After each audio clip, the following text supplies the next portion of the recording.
کرتا ہے اور کلام ایک نور ہے، کیونکہ لکھا ہے جو نور کی پیروی میں چلتا ہے وہ ٹھوکر نہیں کھاتا۔ یہ کلام جو ہے وہ روشن ہے اور نور ہے اور صبح کا چمکتا ہوا ستارہ ہے، ہمارے لیے باعث برکت ہے، کیونکہ لکھا ہے میرا کلام تیرے قدموں کے لیے چراغ اور میری راہ کے لیے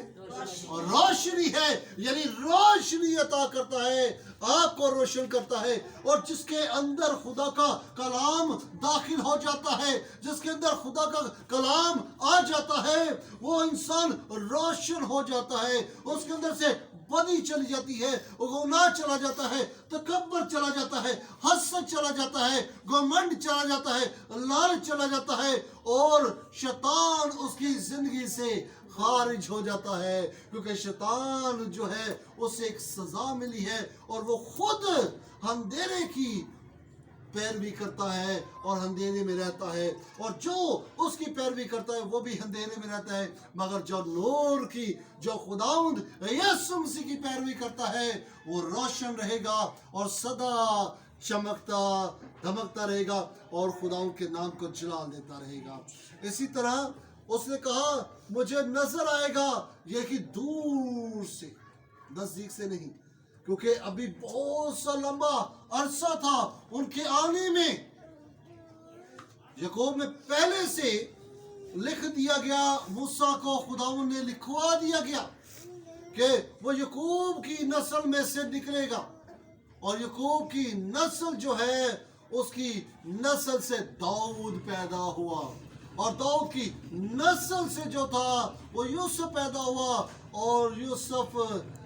کی نسل سے مسیح پیدا ہوا۔ وہ خداوند جب پیدا ہوا تو اس کے متعلق بہت سی پیشن گوئی کی گئی، بہت سا بتایا گیا۔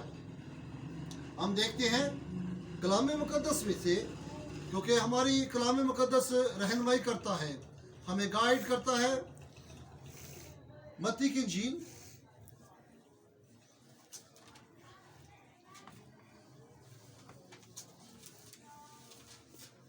اور اس کا دوسرا باب، اس کی 7 آیات، دوسری آیات سے پہلے دیکھیں گے، ہم دوسری آیات سے ہم دیکھیں گے یہودیوں کا بادشاہ جو پیدا ہوا ہے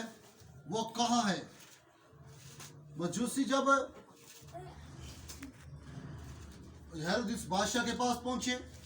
تو اس نے انہوں نے بیان کیا کہ یہودیوں کا جو بادشاہ پیدا ہونا ہے وہ کہاں ہے، اور پھر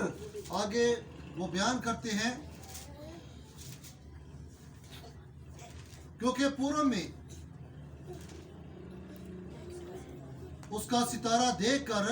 ہم اسے سجدہ کرنے آئے ہیں، کیونکہ اس کا ستارہ نظر آیا اور مجوسیوں کو پتا چلا کہ وہ بادشاہ پیدا ہونے والا ہے، اور وہ بادشاہ دنیا میں آنے والا ہے جس کا ستارہ روشن ہے، اور وہ ستارہ روشن ہو کر ان کی رہنمائی کرتا تھا، ان کو گائیڈ کرتا تھا، اور تقریباً یہ سلسلہ 2 سال سے وہ اسی کشمکش میں چلتے رہے، وہ کرتے رہے، پیدل چلتے رہے۔ کئی مجوسی جو تھے وہ پورب سے ستارہ دیکھ کر اس کے رہنمائی میں اس اسرائیل میں پہنچے، بیت المقدس میں پہنچے، اور اس بادشاہ ہیرودیس کے پاس پہنچے، اور جب پہنچے تو انہوں نے کہا کہ یہودیوں کا جو بادشاہ پیدا ہوا ہے وہ کہاں ہے، ہمیں بتا۔ وہ خود بادشاہ تھا، وہ خود حیران ہو گیا کہ میں بادشاہ ہوں، میرے علاوہ کون سا بادشاہ پیدا ہو گیا، تو اس لیے وہ بہت گھبرا گیا۔ تو اسی طرح آگے دیکھتے ہیں، اسی کا دوسرا باب اور اس کی 9 سے 10 آیات تک ہم دیکھیں گے۔ اس میں لکھا ہے وہ بادشاہ کی بات سن کر روانہ ہوئے، اور دیکھو جو ستارہ انہوں نے پورب میں دیکھا تھا وہ ان کے آگے آگے چلا